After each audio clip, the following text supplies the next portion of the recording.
Hi, this is Phil, and I'm here to tell you all about the Capes and Lunatics Patreon. Get early access to all of our interviews, including the monthly Chichester chats with writer and comic book legend D.G. Chichester, new episodes of classic Capes and Lunatics shows, including The Quantum Zone, This, That, or the Third, and many, many more specials, all completely uncensored. Access starts for $3 a month, full video when you pledge $5 a month. Check out the link in our show notes, or go to patreon.com/CapesandLunatics. Hope to see you there.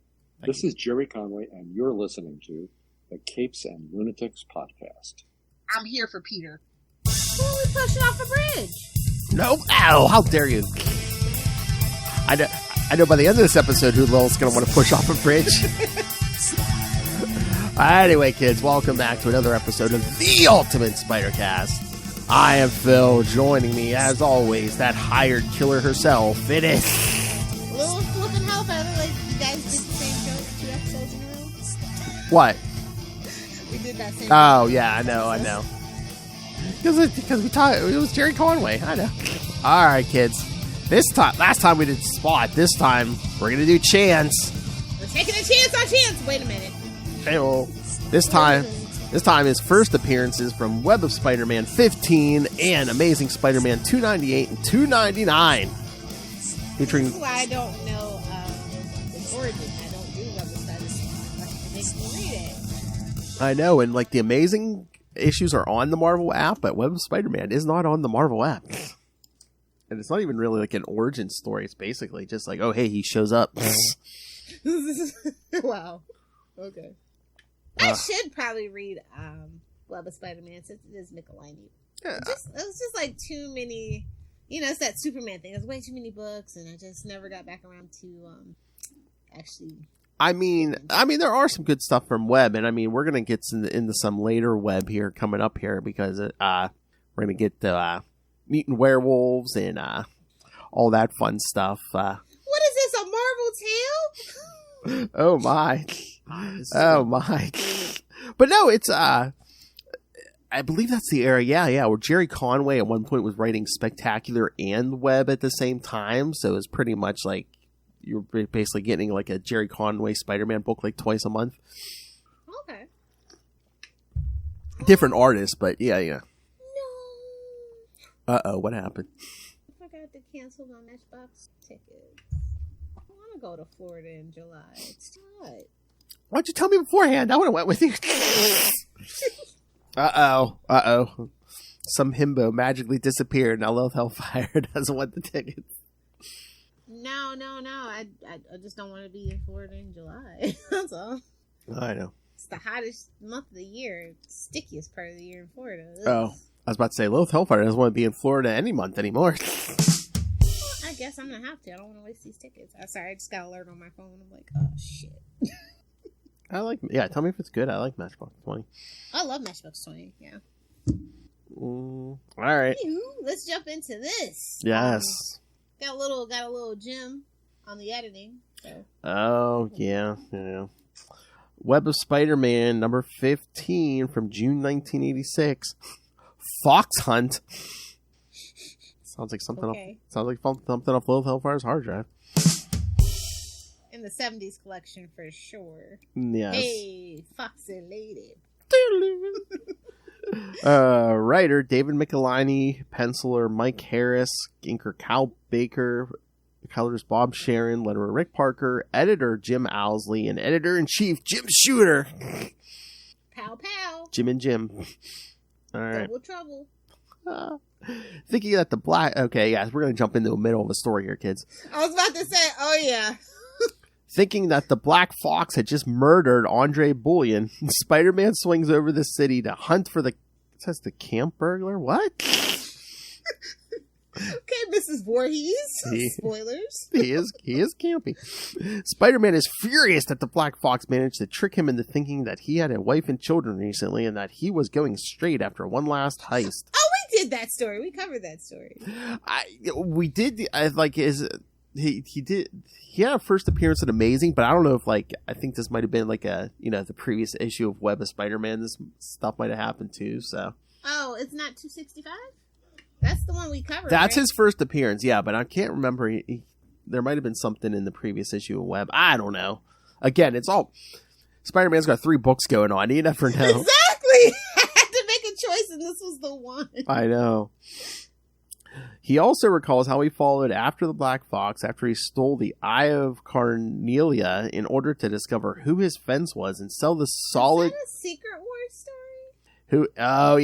Who his fence was and sell the solid gold notebook in his possession. Yes, because I'm trying to remember if it was a web issue or an amazing issue. Yes, or they might have done both. Secret Wars 2, the Beyonder turns a whole skyscraper to gold.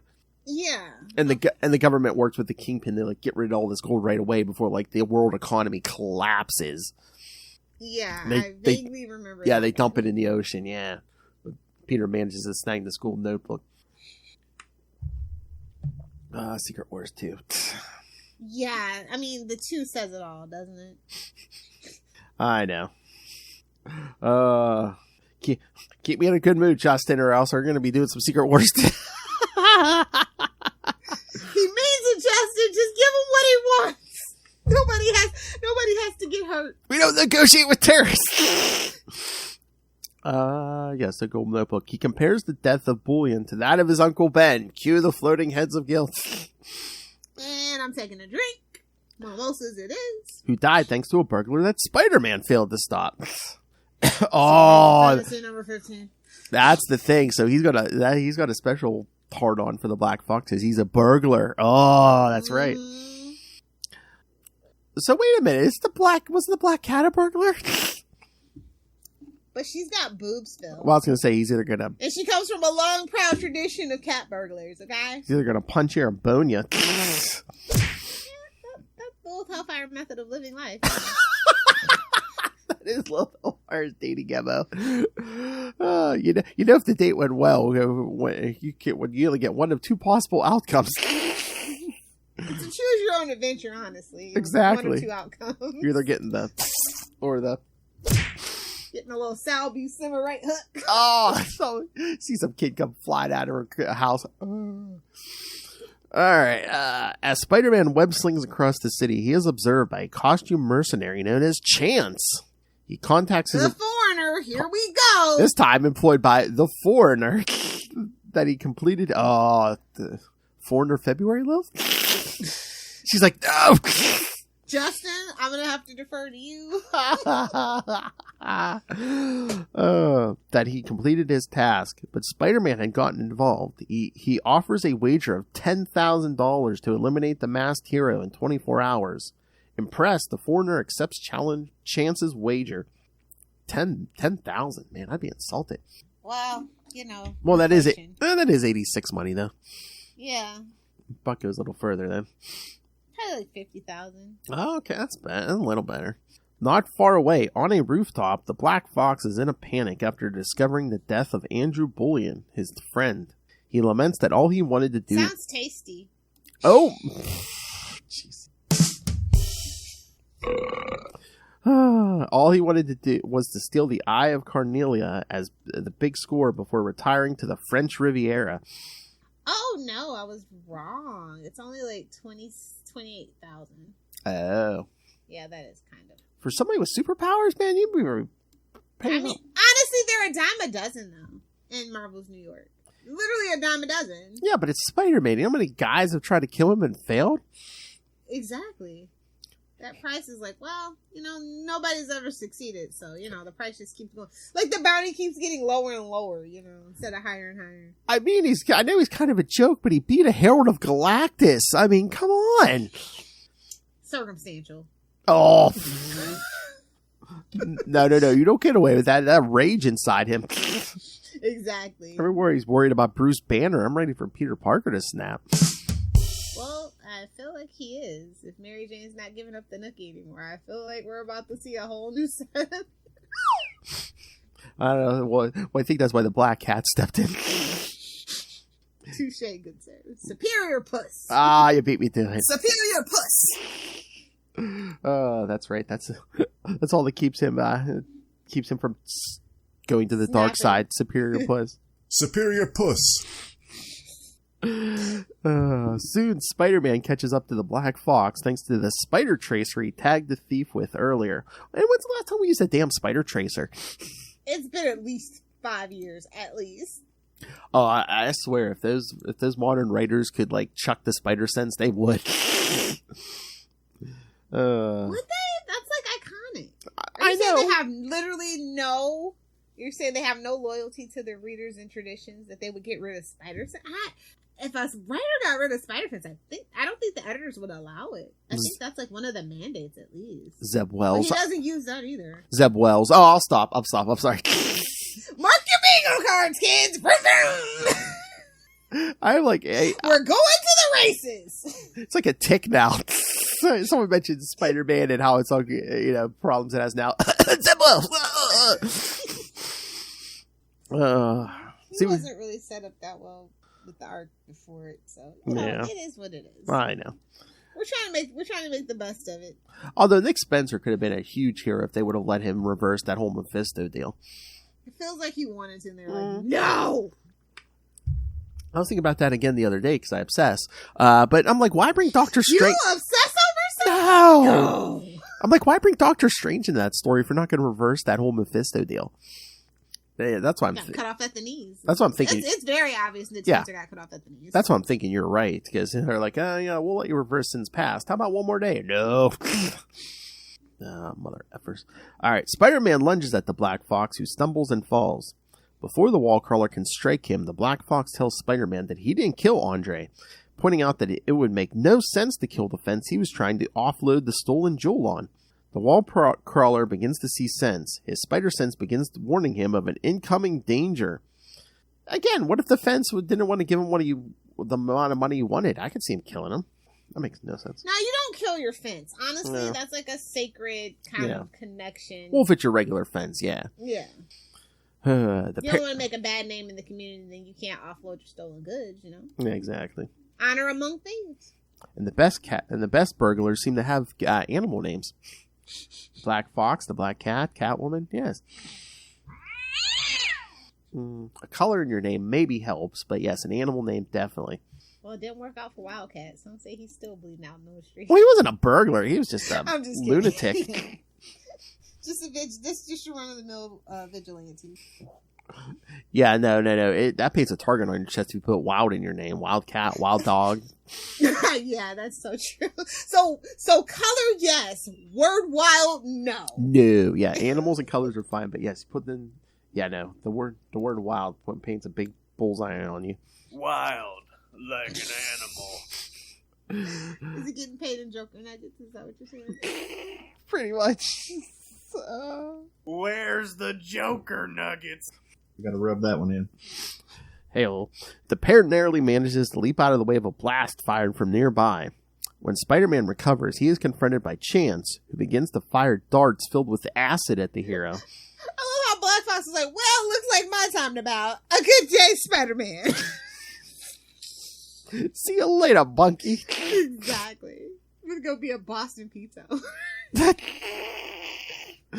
What, Chance? I thought he was a Boston Pizza owner. I thought they were Boston Pizza owners.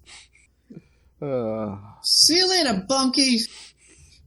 Niche. Very niche. Yes. The web slinger manages to dodge them thanks to his spider sense and reflexes and slips away.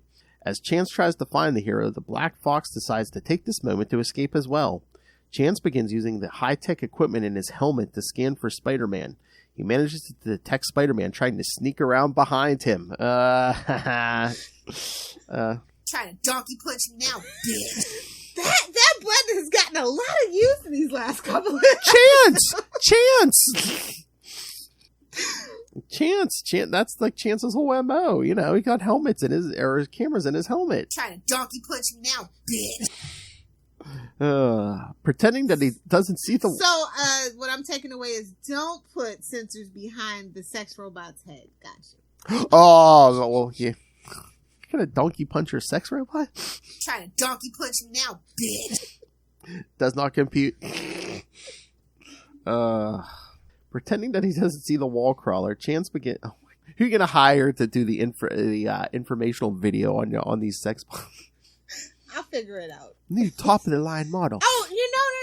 I'm gonna have AI. I'm gonna have AI do it. It's gonna be AI generated video. Don't worry. I don't know. Did you see the outrage people were screaming about that the the first episode of Secret Invasion came out and the intro was like done with AI and people were not happy. Oh, was it? Yeah. I'm not watching it, unfortunately. I love Samuel, but Secret Invasion is just not something. Because I guess eventually, eventually they come out and make a statement. They're like, yeah, no designer, nobody lost their job just because we used AI to make that intro. But people were like, it sucks, and how dare they use AI? So, well, I mean, I have a whole thing about AI. But yeah, I'm glad that I'm actually surprised that people are having like backlash for it. I'm proud of the human race is what I'm saying. Maybe Skynet will not happen after all. Well, again, I think if anything, one of the things the human race can bond over is just basically, hey, don't take our jobs and, automate them, Well, I mean, so much, if you know anything about factories, like, where unions really do need to actually step up because, like, some stuff does need to be automated, but not everything. Yeah. You still need human quality control. Things like that. A little bit of automation can help the actual human beings, but yeah, like the heavy stuff. Yeah, like the fine tuning stuff. Like still, Exactly.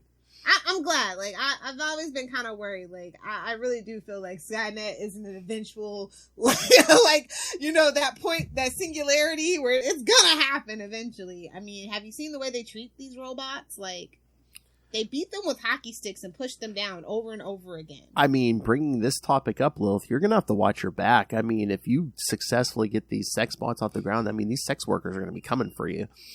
Or they can be thankful. Because it's going to be super expensive, so they still have a job. Oh, that's it. Oh, I'm only catering to the Elons and the Jeff Bezos of the world and maybe have a secret kill code baked in. I don't know. Okay. I don't know. Maybe that's my secret superhero. My superhero. Oh, leave them the creepy guys with little to no money, Lilith Hellfire. Okay. Yeah, they're going to appreciate that.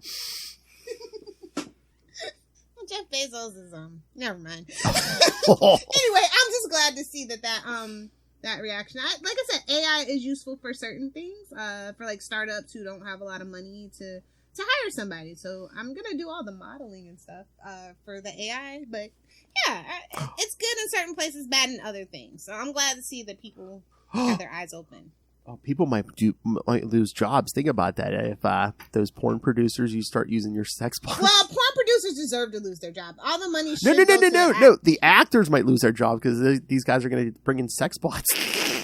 Well, I'm not going to sell it to them. That's okay. I don't know, Tony Stark. Once that technology's out there, man, I don't know. See, it's gonna blow up if you try to open it up and figure it out. You have to say be serviced and drained. I mean, otherwise you're gonna get you're gonna get hit in the face with a sack for sure. I mean, I don't know how successful. Listen, with the way that they've slaughtered right to repair, I can get away with anything. Yeah, you're gonna have to send it back to me for service. You're not allowed to service it yourself. All right, you ready? Justin, you better seatbelt yourself into that chair. I don't know how successful your sex bots are gonna be if you can't open them up. The whole opens and closes with not much room for anything else. Hey-oh! Spread it out! Exactly. Anyway, back to Chance and his cannon fodderishness. Speaking of sucking, exactly. Pretending that he doesn't see... being hit in the face with sticky goo, being hit in the face with sticky goo. I mean... Because he gets encased in that dissolving webbing. Imagine Chance's life. He's taken either webbing or billy clubs to the head, Well, if you don't want that, don't be a villain in Marvel's New York. Like, it's that simple. There's wide open space in the rest of Marvel's America. Go take a contract in Nebraska, okay? You'll definitely have success there, at least. I mean, at least DC does have Midwest heroes. I'm saying. I was gonna say at this point. I mean, I think you're gonna run. Who's gonna stop the Midwest Avengers, the Great Lakes Avengers? That's what I was gonna say. If he goes to California, he's probably gonna run into the West Coast Avengers. Although he got that hole between New York and California. You got that big gaping hole. Wow! You're welcome. That was 2032. Well, we know the little thoughts on flyover states. Okay. I don't think I've ever lived in a flyover state, to be quite honest. Well, Kentucky, I guess. Sorry, Russell. Oh. They have the Derby at least, though. So. North Hellfire, too good for flyover states, kids. Well, I'm a city girl at heart. Yeah, no, I think Louisville was the smallest place I've ever lived in my life. Wow. All right.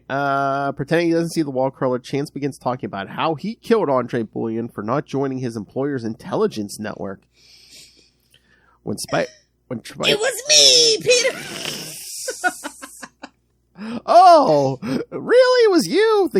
I forget how the guy was killed. Oh, no. Chance probably switched the bullets. I was going to say, was it acid? Because that would have been a big dead giveaway. When Spider-Man tries to sneak up on him, Chance whips around and opens fire with his wrist-mounted weapons. I don't think his wrist is ready for that. I know. I wonder if my wrist is ready for that. See, that's the other thing. Is that what they're calling dildos these days? Wow! I was about to say, I think that's the other thing Lilith's working on right now. Wrist-mounted weapons. You're welcome, Justin. Spider-Man. He done fell. Ray, you're welcome for us not bringing up you-know-who yet. Spider-Man narrowly avoids getting struck again thanks to his spider sense and ducks. The sound of the battle rouses one of the tenants in the building, who goes up to see what's going on. Armed with a shotgun, he orders Spider-Man and Chance to stop. See, Marvel's New York, that's what I'm talking Get about. off my lawn! Damn filthy vigilantes. Jameson will hear about this.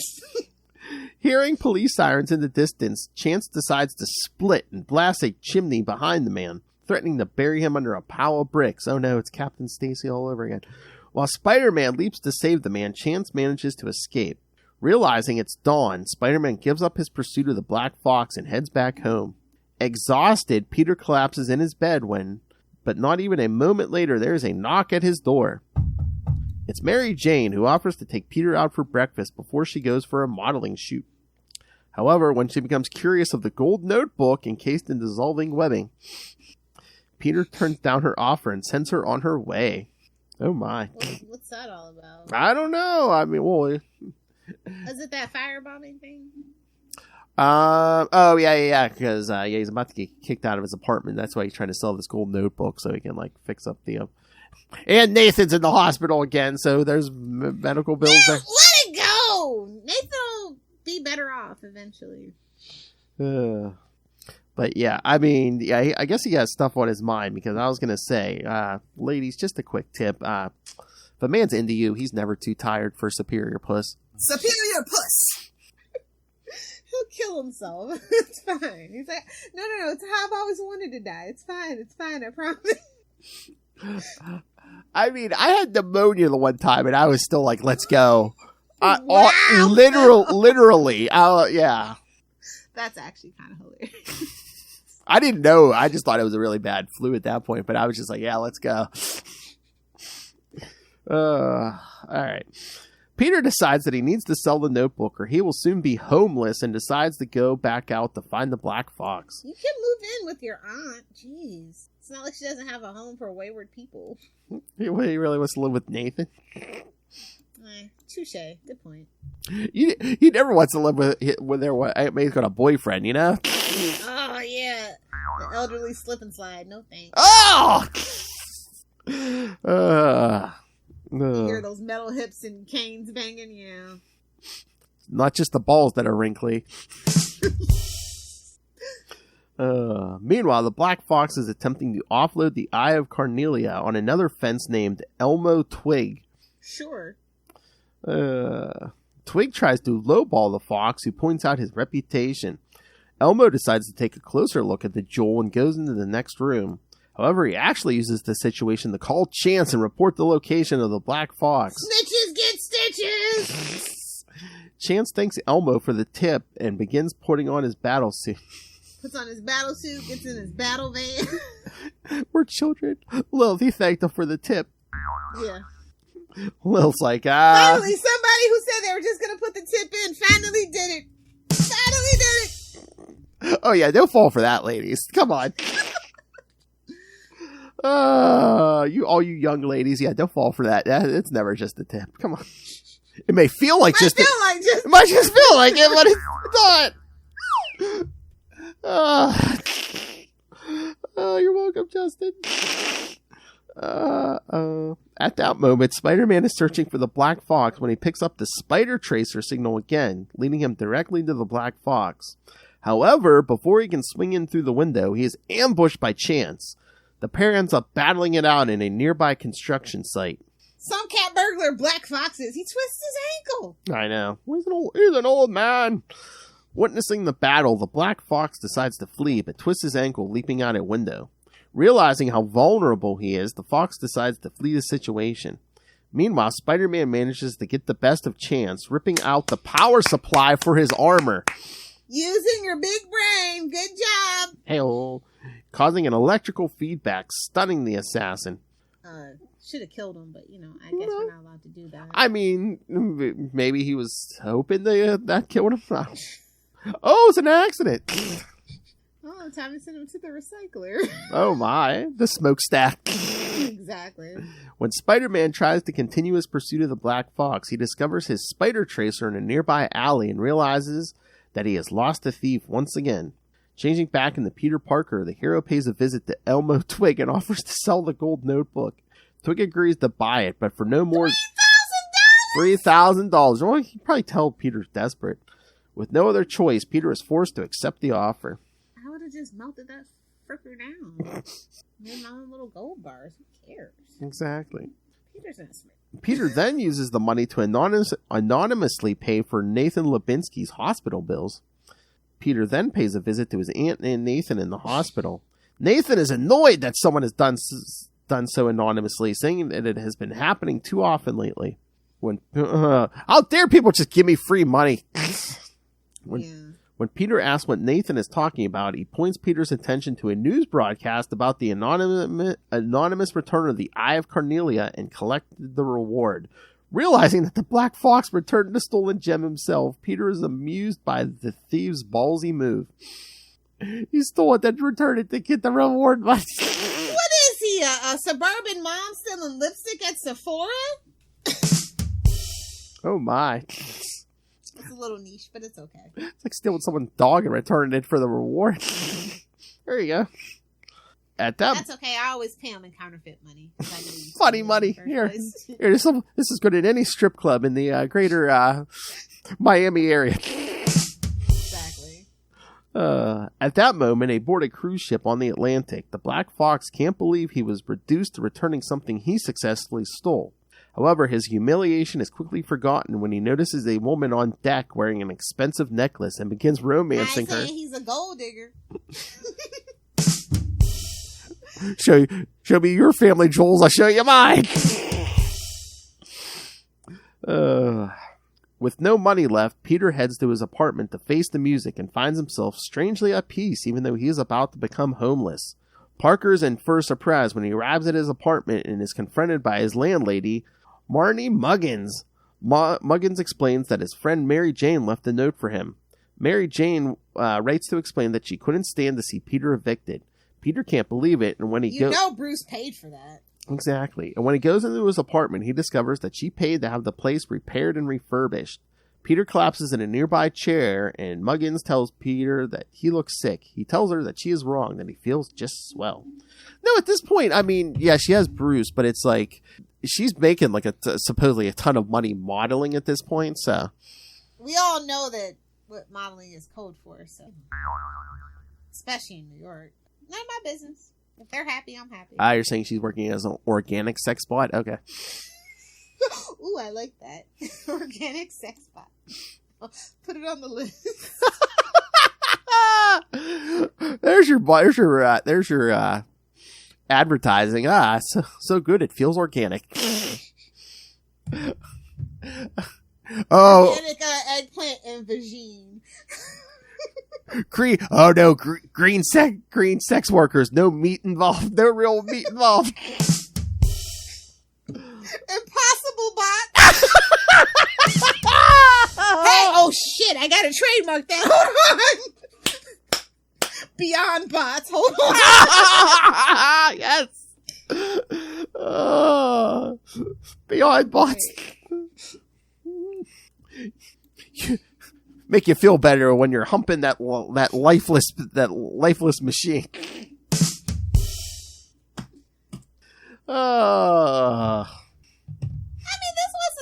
that of an issue. I mean, No. you could have literally substituted Chance for any cannon fodder villain, though, is the whole point. I guess, why I don't understand why they put him in this one. I mean, like I said, I think this is his first appearance, so maybe Michelini was just looking for a shekel or something, but... Okay. But, Fair enough. Hey, man, make it how you need to make it. hey, like I said, it's like, there are some, depending what issue you pick up, I mean, there are some decent stuff in Web of Spider-Man. And like I said, we're going to get to a point where Jerry Conway is going to be writing Spectacular and Web at the same time, so... Okay. What a golden era. Jerry Conway on those two, and then it was McFarlane on and Michelini on Amazing. No, like, literally, what a time to be alive. The kids don't know. No. They don't know. Oh, no. What was that? A couple of episodes back, we were talking about, man, we got side boob every month from McFarlane art. Come on. The apartment was firebombed in Web of Spider-Man 11. Yeah. And Peter Mary Jane tried to repaint an Amazing Spider-Man 273. Yep, that's the one that I remember. Yeah. Oh, yes. The Foreigner has begun expanding his networks to New York City, as seen in Peter Parker, The Spectacular Spider-Man 115. The Foreigner. Yeah. Oh, yes. The whole gold thing. Yes, it was Web of Spider-Man 6 and Amazing Spider-Man 268. So that's why I was like, which one was it? It was both Web of Spider-Man and Amazing. All right. Ready for more Chance, Lilith? If we must. All right. Kids, amazing. Hey, at the end of the second one, we're going to get the first full appearance of a big figure. Big figure, huh? Certain musclehead. I mean, he's everywhere in Marvel these days. Yeah.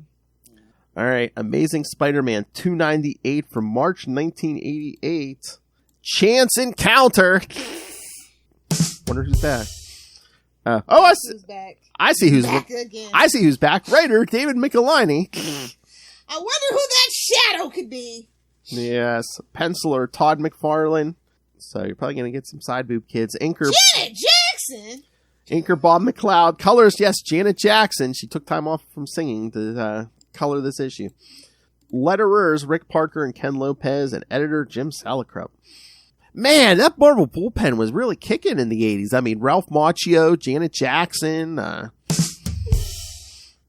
they are... She actually, I know, that Janet, I think it's, she's also known as, like, JJ. She did some stuff at Valiant. Yeah, I just clicked the link. Yeah, Marvel, Valiant, Defiant, and Broadway. I don't know about all that, but the Valiant stuff, yeah. Yeah, it's saying here, yeah, she's a writer, colorist, cover artist, and editor, so... Oh, it's the white It's the white Janet Jackson. Yeah. Yeah. Yes, Janet Claire Jackson. Yes. Oh yeah, I see. Yeah, pseudonyms Janet Jackson and JJ. Yeah. All right. You know what we should do one month? This is the first appearance of Life Foundation, really? I think so. Yeah. Huh. Interesting. Yeah. I was thinking 1 month we should try to work it on all our shows. Maybe try to do like think we could pull off on every show like an all-female creator month or something. I don't know. It would have to probably. That's crazy. It's 2023, and we're both like, can we? I'm pretty sure. I was gonna say it might all just be the same people, like Kelly Thompson, Kelly Sue Duncan. Yeah, Simone. I mean, if we did it, it would probably be a more current stuff because yeah, it'd have to be like the last 10 years or so. Yeah. You probably want to hold off for next year. Yeah. Women's Month. Yeah, that's March. So. Yeah. All right. Chance Encounter. The costume assassin known as Chance has been hired to eliminate Oren Concardi, a mobster who is about to turn over state evidence to the authorities. Chance takes Concardi to a safe house in Yonkers where authorities are about to escort him to the courthouse. Chance flies in on his rocket boots and incapacitates the government agents. During the ensuing firefight, Concardi attempts to escape in the car brought to take him to court. Chance quickly blows up the car, killing Oren inside. As he flies back toward Manhattan, Chance contacts his employer, Ronald Treach, to inform him that his target has been eliminated. While in the cloisters, Mary Jane is posing for a modeling shoot. With the shoot running late, she calls her husband, Peter Parker, at home. She gets the voicemail and tells him she will be running late and that she might be able to secure that condo for them at the ritzy Bedford Towers. Towers. No, you don't Get out of there, Mary Jane! No good can come from that. Oh, damn it. I love they say it's voicemail, but you know it's 1988. That's effing answering machine. You know it is. Yes, of course. I think the person that wrote this was too young to know Probably. what answering service was. I'm sure they were flipping that tape and everything. Remember those little micro cassettes? Yeah, I do. Peter is at the Daily Bugle when he checks his messages and hears the news.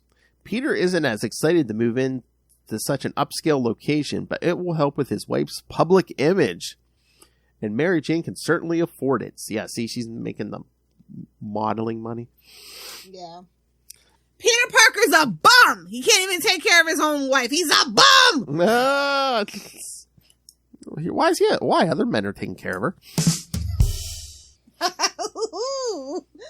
I mean, hey, to each their own. Fetish.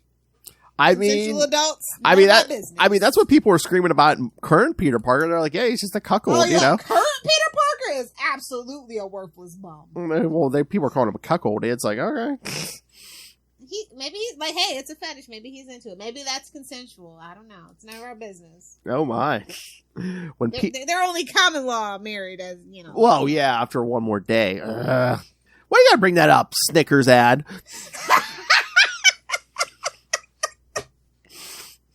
We're hitting all. I'm just making sure we get all the bingo cards. That's all. Drink some rum, Lilith. You're not yourself. Oh, don't mind. Well, mimosa. Don't mind if I do. Oh yeah, it's before noon. When Peter tells this to Joe, oh my god, like that clock strikes noon. She's like, oh, time to switch. Tequila sunrise it is. When Peter tells this to Joe Robertson, then asks for a photo assignment, Joe regrets to tell him that he has nothing available. That's when he is approached by Joy Mercado. Joy, get out of here! The original Nora Winters. Yes. Who has a solution for Peter. She has heard of a shipment of foreign arms being shipped into New York City to be considered by Congress for military use. However, they don't want domestic manufacturers to learn this. She has another story to cover, but offers to split the fee for the story if Peter goes to the pier and snaps photos and takes notes. Peter accepts the job, but still feels down on himself for not being a decent enough provider in his marriage. Peter goes up to the roof of the Daily Bugle and changes into Spider-Man so he can web-sling home. There he finds the apartment crowded now that all of Mary Jane's personal belongings have been moved in. When he thinks about how much Mary Jane is sacrificing to make their marriage work, Peter decides to do something special for her. Peter comes up with an idea when he sees a magazine cover with a Chippendales motto on it. When Mary Jane comes home, she discovers that Peter has set up a romantic dinner and he presents it wearing nothing but a bow tie and a pair of trunks. Unfortunately, Mary Jane isn't alone as she has brought over her co-worker Sandy Kinsler to meet him. Kinsler! Immediately embarrassed, Peter runs into the bedroom to put on some decent attire, much to the amusement of the two women. So see, got a throuple going. I know. What's going on? Because Sandy even said he's cute. Hey, McFarlane beat equal opportunity, man. He gave you almost naked Peter Parker here. Yep, what's fair is fair. That Canadian sense of fairness, you gotta love it. Yep. I see Justin writing He's like, down. I see John Bird's lingerie. Well, I'm gonna give you Peter Parker in a bow tie. No. McFarlane's gearing up for some Mary Jane lingerie. So he's like, yeah. Oh yeah, absolutely. So let me throw it. He's just making it, fair play. So if anyone complains about the Mary Jane stuff, he'll be like, did you read 298? Meanwhile, Chance has just finished a date when his wrist alarm goes off. We're doing me now? I was going to say, who is this? Little Hellfire? 29:30. Okay, get out. So he ends the date to make this appointment, sending his date home in a limo. Chance to... So again, replace limo with Uber. This is Lilith. Hey, kid, get out of here. I got what I needed. I gotta go kill somebody. Lucky it's not you. Yeah. Chance takes a cab to his home where he opens a secret panel where he hides his costume. Answering his communicator, he is put in touch with Carlton Drake of the Life Foundation. I hate the Drake. Drake was informed by his employer that Chance could help them with an expensive problem. Chance is intrigued and sets up a meeting with Drake. By this point, Peter, Mary Jane, and Sandy have finished their dinner. That's when Sandy decides to call it a night, giving Peter the chance to make good on his promise of a special dessert for his wife. Nobody wants your no! Mary Jane's like, I don't do Twinkies or toaster strudels, so. oh my. It carries her to their bedroom.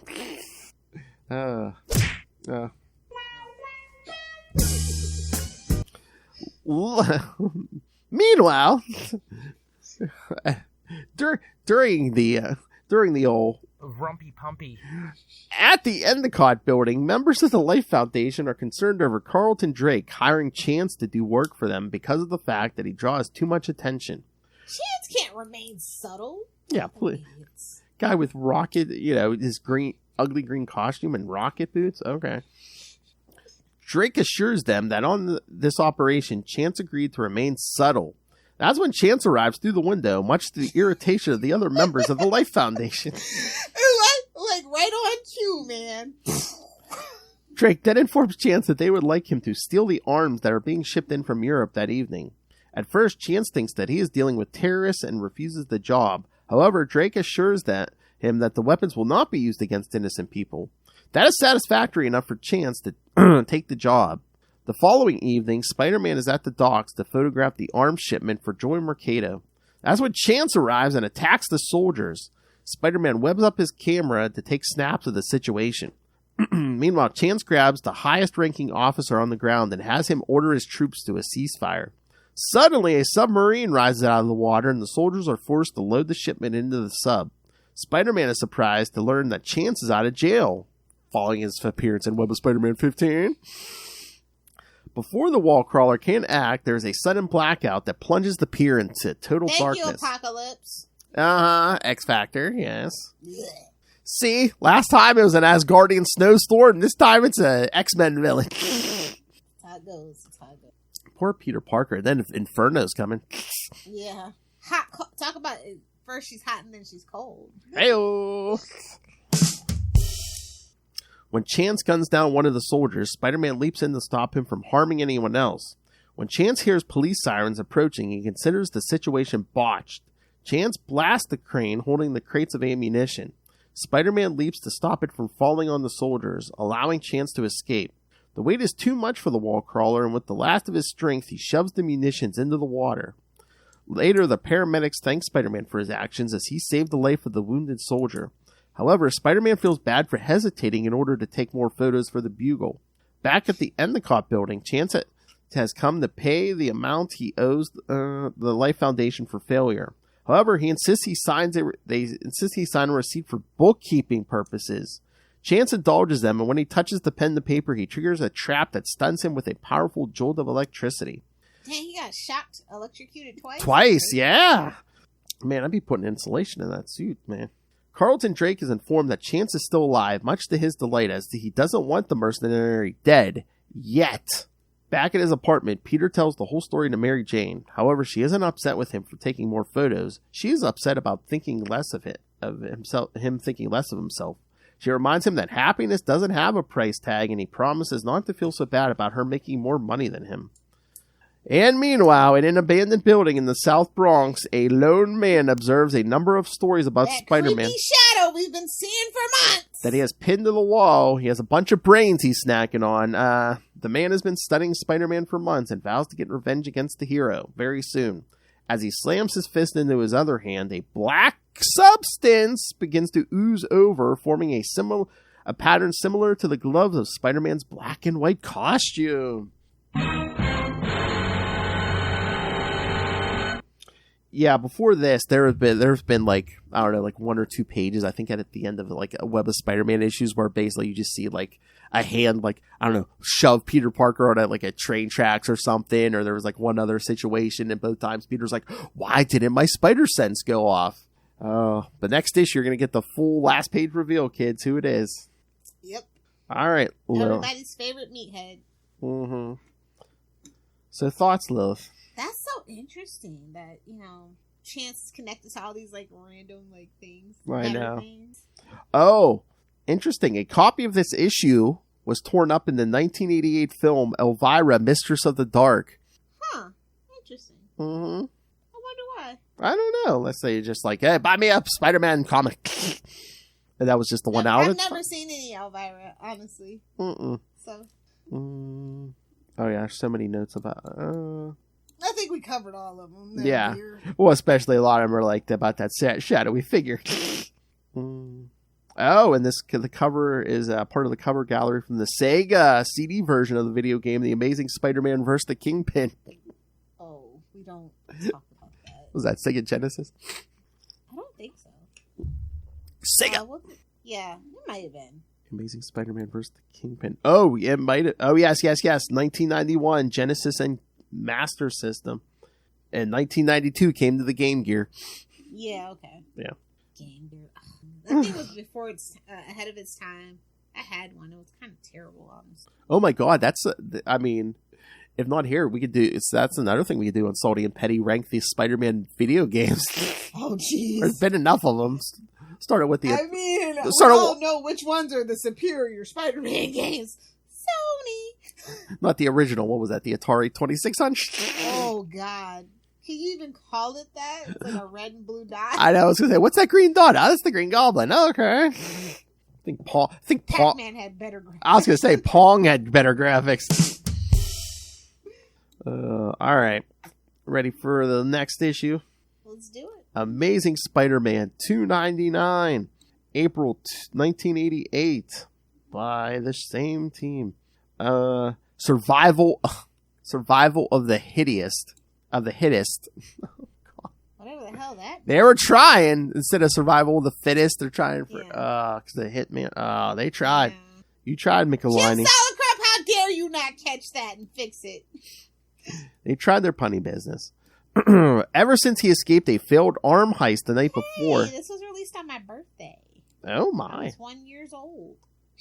No, wait. Oh yeah. 1 year old. Yeah. Because the release date was December 87. Yeah. December 8th, 87. The cover date was 1988, whatever that's about. Again, the cover date's always a little bit ahead of when it actually releases. Yeah. Ever since he escaped a failed arm heist that night before, Spider-Man has been trying to track down the mercenary known as Chance. After crisscrossing the city for hours, Spider-Man picks up his spider tracer signal coming from inside the trailer of a big rig and goes to investigate. His cover is almost blown when a kid in the car in front witnesses Spider-Man's arrival and tries to warn the driver. With the truck stuck in a traffic jam. Stitches get stitches, kids. Exactly. He is spotted by a traffic officer. He tells Spider-Man to get off the truck or he will be arrested. When Spider-Man tries to explain that a dangerous supervillain might be inside, the driver calls his bluff, telling the officer that it is building supplies for Carlton Drake. Since Carlton Drake is a respected businessman, the officer wants Spider-Man to provide proof. Not wanting to rip the doors off for fear of innocents getting hurt in a potential crossfire, Spider-Man asks the officer if the officer will take his word for it. Having heard enough, the policeman tells Spider-Man to scram. Inside the trailer, Chance is being kept sedated by members of the Life Foundation. Watching as the truck goes into the hall and tunnel, Spider-Man decides to give up for now since the truck could be heading anywhere once it reaches the New Jersey side. Hey, forget about it. Spider-Man then heads home, but when he Just a couple of humble trash collectors over here. Don't worry about it. Concrete salesman. Concrete shoes, maybe. Exactly. Oh, you want a tour of the river, eh? I heard you really like the fishes. Maybe you should sleep with them, eh? Do you like fish sticks? Nice. I am a gay mermaid. Bitch, are you sure you're not a hobbit? Oh, we love South Park. Yeah, we're going to have to do more South Park. Spider-Man then heads home, but when he arrives on the roof, he discovers that his skylight is locked. There's a note taped to it about a skylight repairman to go through the front door. Spider-Man then leaps into an alley beside his apartment and recovers the spare set of clothing he stashed there and changes out of his costume. Inside, Peter discovers that his wife has hired a cleaning lady named Estelle. Mary Jane explains that she hired Estelle when she became a model. Going into the bedroom, Peter tells her about his inability to find Chase and is upset by this failure. She suggests that Peter go out and partially because that's what she does. Exactly what she would do to cheer herself up. We know, we've seen it. Roll the footage. Roll that beautiful bean footage. So the pimp is Estelle. Okay. Ooh, dark. Meanwhile, in New Jersey... The Life Foundation is so random, bro. I know. It ties up a lot of people. Like, even poor Hope gets in there, and Roxanne, and... But yeah, they eventually get really tangled up with Venom, yeah. Yeah. Well, obviously, I mean, all their symbiotes are forcibly spawned from him. Yeah. Chance is brought to a property owned by the Life Foundation. Inside the trailer, Carlton Drake's guards are concerned about keeping Chance alive. Drake assures them that the Life Foundation has planned for every contingency, and keeping Chase alive is integral to them. They soon enter the private underground compound built by the Life Foundation called Sanctum Maximus. Don't wreck your rectum. Whoa! I mean, don't wreck your sanctum. You're right the first time. Lord. The spawning club. That's a little too on the nose. I know, I saw that. I saw that. I was like, oh, but this is before the book, so he was playing it. He was playing it. He told you he was leaving, kids. Well, that and because the symbiotes are spawned from Venom. Yes. It works on multiple levels. Yes. At that moment, Peter and Mary Jane are partying at the Spawning Club, a trendy bar. Peter is surprised by all the celebrities and fashion personalities that are there. Eddie! Is that Eddie Murphy? Funny. Yeah, It's Eddie Murphy. Saturday Night Live connection, I guess. I guess. Well, and he's a movie star. Yeah, he's a movie star, comedian. He went, and he's at the club because he wants to party all the time. Hey, man, that is a certain person's ringtone to this day on my phone. So. Really? Yeah. Wow. It's a good song, man. Rick James made it. Her medicine doctor. No. I buy mine legally from a dispensary. I know. But you have to, yeah. But the guy who, you always gotta have a guy, though, just in case. It is true. The guy who discovered your glaucoma and Peter finds Mary Jane's world exciting, but only wishes to experience it in small doses. Exactly. Yeah, I know the small dose he wants to experience. Superior puss. While back at Sanctum Maximus, Chance has had all his equipment removed and has been shackled to the chair. Hey-o. Yeah. What doing me now? I think the pants come off next. This should not be the relatable part of the story. What the heck? That third bedroom, kids. Members of the Life Foundation have not been able to figure out how to get the devices to work. Now they threaten to harm him if he doesn't reveal his secrets, but Chance refuses to talk. Later that night, Peter and Mary Jane are back at their apartment. Peter still can't get his mind off of Chance and tells Mary Jane that he has to go back out looking for him. Mary Jane understands, but asks Peter to be careful. He's alone with Mary Jane, and all I can think about is Chance. No wonder guys. Sad whistle. No wonder guys are stealing your wife. Jeez. Exactly. He learned nothing from Betty. Oh yeah, that's When true. she was out with Flash, like, come on now. I wouldn't want to be in a long-term relationship with me neither. Flash deserves so much better. Yeah, get him back to Felicia. Well, I can't do that right now. No, I know. We're playing the love triangle. We're playing love geometry right now. The following day, Peter goes to the Daily Bugle and checks their computer database on any information pertaining to Carlton Drake. He finds nothing entirely sinister, but prints off the records for later examination. The only item of interest was supporting an agricultural support for Empire State University. All roads lead back to Empire State University. On his way out, Joe Robertson asks Peter if he is going out to get some more freelance photos. Parker tells him that he might do so later, but for now he's going back to school. Who is he, Rodney Dangerfield? Nice. Thank you. Niche, but nice. No respect. He gets no respect. No respect. Peter... I love that. I love his joke. It wasn't. He's like, he's like, I have no luck at all. He's like, one day I woke up, I opened the bedroom door. The door handle fell off. He's like, I went in the shower. The knob fell off. He's like, I'm afraid to go to the bathroom. F in the chat for Rodney Dangerfield. Exactly. Peter pays a visit to his old alma mater, ESU, where he asks administrative assistant Annie Dietz to pull up the records about the Life Foundation. The Life Foundation connections to ESU. He soon learns that the foundation provided free property in northern New Jersey until recently when they took it back. Making a connection between the land and the truck heading into New Jersey, Peter figures where Chance was taken. It is the Garden State after all, Philip. Oh, yeah. Sure. Yeah, so much stuff grows there. Sure. Corpse garden. Exactly. Peter considers calling Mary Jane to tell her where he is going, but decides against it as this will only make her worry, and we need it for a plot point. Soon, Peter hitchhikes up to the northern part of New Jersey. You're hitchhiking in New Jersey? Are you out of your mind? Spider sense or not? Man. The kids very good things. Better be telling Chance, you know what it cost me to get up here? Suck, suck. What is it? Gas grass? Nobody That just reminds me of the Dogma. You know what? 18-wheelers are covered in web fluid today, sir? Oh. By the time he arrives in the area, it is nightfall. Slipping into the trees, Peter changes into his Spider-Man costume and begins looking around. Some mouthwash? Oh! Well, either way, he's spitting.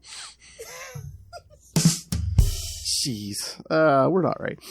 He eventually finds a gated... This podcast is rated Teen Plus. No kidding. Corny business. Nice. Peter chases. He finds a gated area surrounded by armed guards. Secretly entering the property, Spider-Man searches around until he comes to a massive camouflaged facility.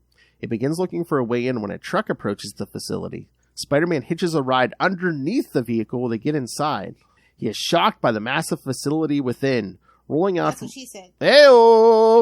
Rolling out from under the truck and taking cover behind some munitions crates, Spider-Man wonders if the Life Foundation might be some kind of terrorist organization. Suddenly, Spider-Man begins picking up his spider tracer.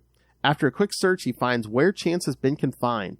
Spider-Man agrees to let Chance free in exchange for an explanation as to what is going on.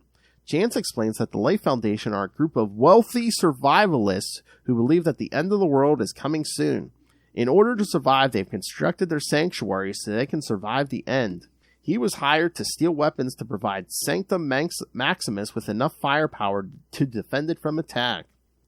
Idiots, you build your secret doomsday bunker in Mexico. He's underground, not out in the wild. Yeah! The wilds of New Jersey, I definitely know not why they needed all that firepower now. And you don't need a ton of people, a couple dogs and some sex bots. Come on. Exactly. Oh, now you busted me. Yes, I am prepping for the end of the world. You busted me. Oh my god, those male sex bots are going to be dressed like butlers. I just knew it. Ma'am, is there anything else you would like me to clean? Nope, just get the fan and the grapes. Wow! I think the pants come off next. Spider-Man manages to get Chance free, but the controls of his chair were wired into the alarm system. Duh. When guards begin coming into the room, Spider-Man has no choice but to call a truce with Chance and allow him to regain his weapons. With the combined firepower provided by Chance, Spider-Man is able to fight through the guards. By this point, Carlton Drake decides that the best thing to do is retreat. As they escape in a helicopter, Spider-Man and Chance make their escape. On the way out, Chance uses his blasters to ignite the crates of weapons. The pair manages to get out just moments before Sanctum Maximus explodes. Chance thanks Spider-Man for the rescue and offers him to give him a lift back to Manhattan. He sits on his back. No comment. Meanwhile, one of the most famous scenes in comic history, kids. Mary Jane returns to the apartment. Seeing what appears to be her husband's costume in the darkness, she believes her husband is home. However, she is shocked when his mask suddenly smiles, revealing a mouthful of teeth. Turning on the light, Mary Jane is horrified to see that this man is not her husband, but a massive grinning brute wearing something that looks just like Spider-Man's costume. Like I said, Chance being in this issue, like this being a Chance issue, is so freaking random. Yes, kids, the first full appearance of Venom on that last page, and so the Edward Brock. and so the cash grab begins. Damn. Yeah, that's the best thing about this issue. Sorry, no tea, no shade. It just is. Hey, It's just facts. hey, we covered some of like his Venom's early appearances on Comic Capers early on, but do you think we could do it here again, like Amazing 300 and stuff? I mean, Comic Capers isn't on YouTube, is it? Yeah, it kind of is. Oh, But it was on like the Southgate feed though, right? no, that was a Capes and Lunatics, but yes, it was on Sidekicks. It wasn't here. No, that's fine. That's fine. Whatever you want, I'm sure. We could go. Well, we really didn't get in depth on Maximum Carnage. Lil's like, I'm gonna leave that to DG Chichester for you guys to review. I was gonna say I could probably get Justin to do it, but yeah, I know. Oh God, that would kill. I don't know if I want to do that. I might kill Chichester. Look what they let them. Read these 12 issues real quick, bud. That's like 14, I think. Oh God, look what they let them get away with. All right. Yeah. So, other thoughts on this, Lil? No, I mean it's just weird that it was a two-parter. Like we're definitely into modern comics at this point now. Well, maybe we're killing time till 300. Oh, absolutely, we're killing time till 300. Why not? I need to fill two issues before we get the big Venom thing in 300. Michelani's like, Shekel. I know the perfect village. Shekels time, yes. Like I said, hey, I do not begrudge anybody making their shekels for sure. I mean, it wasn't a bad story. Like I said, did it need to be 2 issues? No, but despite it being 2 issues, it's pretty fast paced. And it's just so wild that, like I said, Chance is tied to Venom's first appearance. Like, yeah. Jeez Louise. Because I think that 298 might have even started McFarlane's run on Amazing. I'm pretty sure. Yeah, because he wasn't on. 290.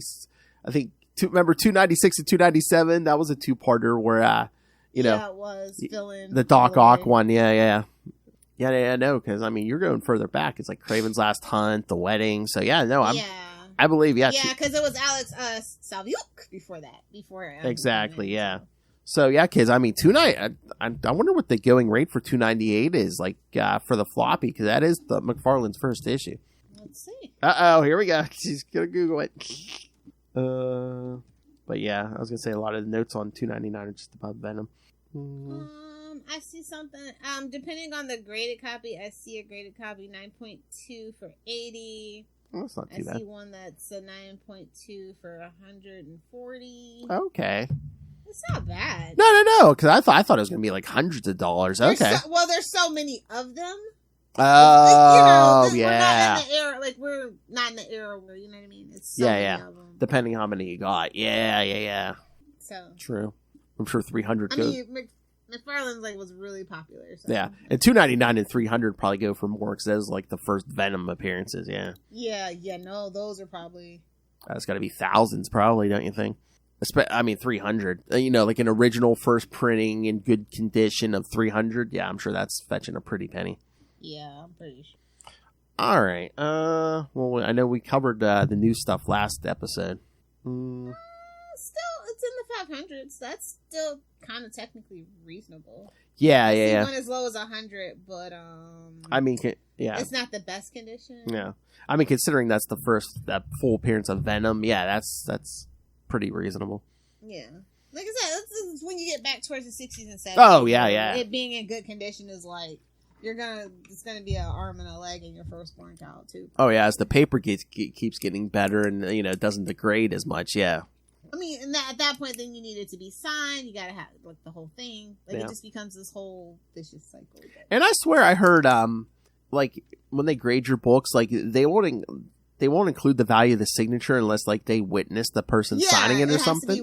Usually, when you at my 2 comic book stores in Florida, when there's a big guy there, they actually bring in the graded company. They put the slab and they send it off for you. They witness the signature. They have the COA, and that's how that works. I mean, that sucks, but I get it. So people aren't counterfeiting all these signatures. But yeah, I mean, for me, I wouldn't even want most of my signed stuff. I never put in a slab because that's stupid. Now you can't read it. Yeah. Well, you know what I mean? Like, it's, I don't know, like, putting it in a slab for me, I don't like it. Yeah. That's just not my kind of cup of tea. Like, I know how to bag and board my own damn shit. You know what I mean? I know how to preserve comics on my own. But I guess it's just like a guarantee where it's like, oh yeah, you know, no one was flipping through this because it's slap, you know. Yeah, exactly. It's just like, I have like intrusive thoughts. It's like, yeah, maybe I do want to read it. Maybe I will put a crack in the spine if I want to. I mean, I guess you know, it's one of those things where it's like I collect how you want, but that's just not personally how I prefer to collect. I mean, I guess the whole thing is like everyone's like, you know, if you find a very good condition copy, you slab it, but then, you know, you find like a copy, you know, like maybe the cover's falling off just the read, you know. Yeah. Well, I can't stand when covers are like, I don't even understand. Like, I get it. It's like the whole publishing thing when they take the cover off. It's like, that's the whole point of it. Oh, yeah. That's like when I go through a back issue bin and I see something with no cover. I'm like, I'm not buying this. Yeah. Like, that publishing policy really, I know. Really sucks. I'm like, you better give this to me for free if it don't got no cover. For real. That's how I feel too. But anyway, yeah. Like I said, it's surprisingly not that bad of a story. Just cannon fodder, and like I said, he doesn't really show up very often. Yeah. Again, so a lot of times, yeah, if you get like a big group of cannon fodder, you might see Chance in the background or something. If you squint, yeah. Exactly. All right. Anything else, Lilith Hellfire? No. Any new Spider-Man you want to talk about? Like I said, we didn't already talk about. No. Oh, we didn't bring this up last time. Did you read Amazing 27? What did you think of Zeb's take on Otto? It's an interesting artistic choice. Yeah, I mean, visually, I'm just like, really? We're doing new.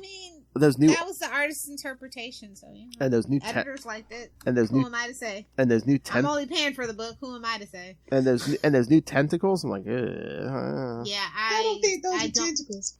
Yeah, exactly. I don't think they're sentient. I don't think they're sparkly. I don't think they're quantum. Not my kind of tentacles. Exactly. Again, this always happens. I mean, they always try to like revamp some of these villains. Old. I like what I like. I mean, Byrne tried to do it in 99, 2000. I mean, Electro got that horrible black and white costume. So they turned that back. Yeah, this ain't sticking. Don't worry about it. I know. Especially since, aren't we supposed to be getting another Superior Spider-Man? Oh yeah, they're doing something. I don't think they've given us details, but yeah, Dan Slott's doing something Superior Spider-Man. Like, so I definitely don't think he's going to be looking like that. So, like I said maybe it's another one of those series set back in the past, so maybe it's during Otto's original run as Superior Spider-Man. So I don't know. I think that's what they're going. Probably. Yeah. We haven't had it confirmed yet, but yeah. But no, you want a monkey with Otto's look? Give me white suit Otto back. Yes, that's what I want. I mean, I know the jumpsuit is classic, but I mean, oh my god, that white suit Otto from the 90s. Yeah, I agree. Looks like with his little bowl haircut. He ain't pulling no stunner unless he gets in that white suit. I think that would be a fun design. I can use some toys with the white suit Otto for sure. Yeah, I mean, I saw there are various artists of the 90s that pulled it off, you know, pretty well. So I'm just like, bring that white suit back. I mean, just think of the... Don't mess with the tentacles. The tentacles are fine. Just think of the irony of this villain wearing white, you know? And why is he a villain? Because he's doing it after Labor Day. Okay. Nice. That's only white shoes. Okay. All right. So anything else? No, not at all. I need a Amazing Spider-Man cartoon that I can really sink my teeth into. I just, ever since the 90s is the gold standard, and it just, even though he doesn't punch a single person, it's still really amazing. Well, again, like the last couple of iterations, it's like him at, you know, again, they're playing him up as a teenager again and again, and I know... Listen, Amazing Spidey and his friends is good, but I'm not 5 years old, so... Yeah. And again, it's like, we keep playing him up as the teenager, which I get the appeal of, but it's like, how about something where he's working at the Bugle, you know, like our, you know, back in the day, you know... Yeah, put him back in college, at minimum. Exactly, yeah. You want him in school still, but yeah, you want to age him up a little bit. Yeah, college. So kids can have, like, oh, see... Peter's in college. You should go to college too. Rack up that debt, babes. Rack it up. Yeah, it's so weird. Some of those more modern series where like him and Miles are the same age. Yeah, that's icky. And Gwen's, you know, Spider Gwen's there too. There, I'm just like, yeah, this is not working for me. But like again, it's a cartoon. Most of those kids probably don't even read the comics or know. Yeah. Again, it's one of those things. Yeah. They want all the kids to be represented. So yeah. See, we included a girl. Yeah. Mona Lisa, Ninja Turtles, we know. No. Venus, Ninja Turtles, we know. Didn't work, bud. Didn't work.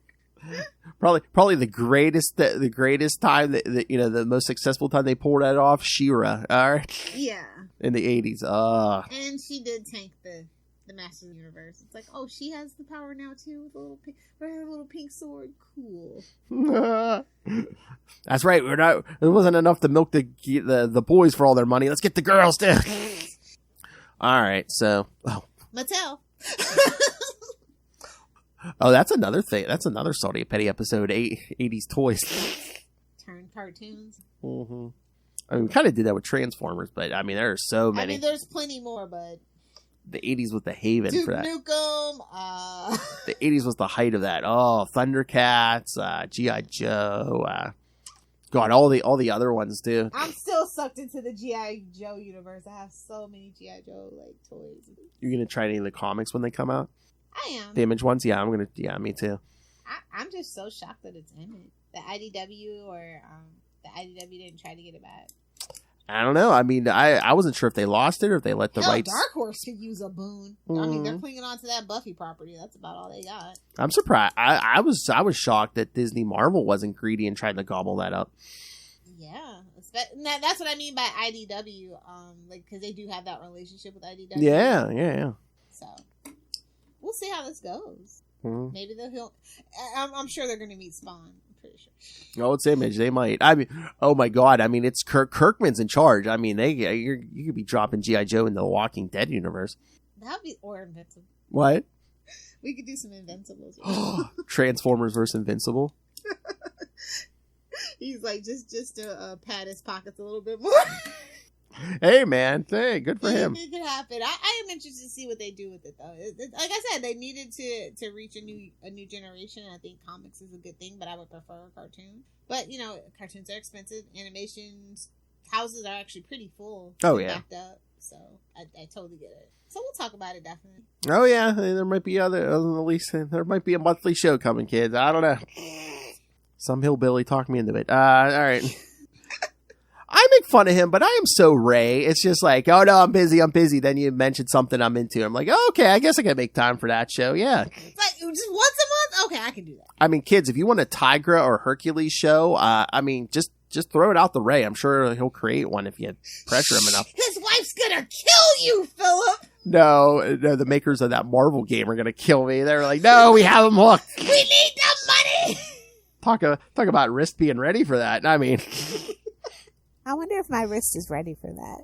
Or Madrox the Multiple Man. Yes, if you want a show on him, yes, reach out to Ray.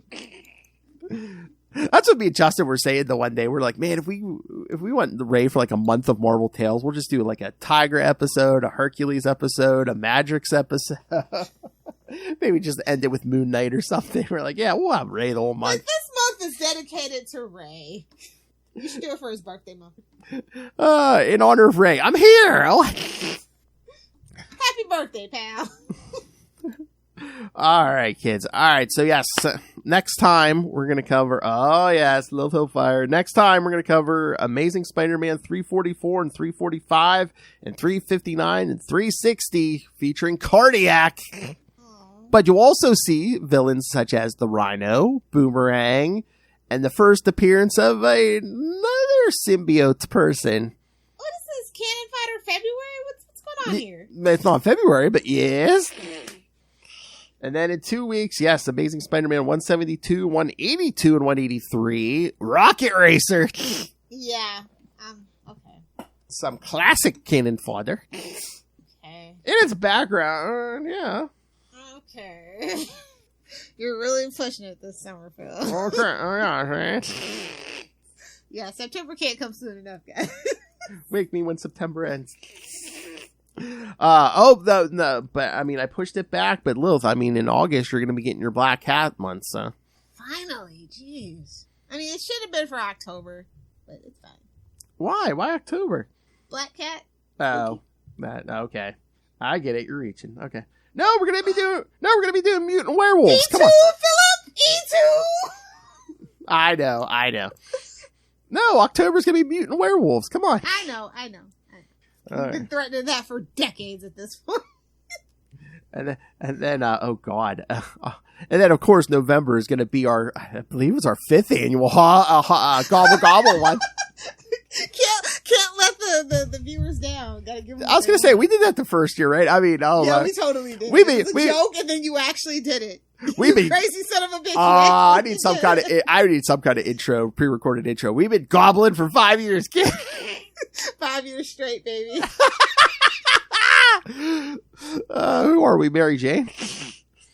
All right, kids. So, Karen Page, what? whoa! Again, bring her back. Send us your thoughts. Email us, CapesandLunatics@gmail.com, or call the voicemail 614-382-2737. That's 614-38-CAPES.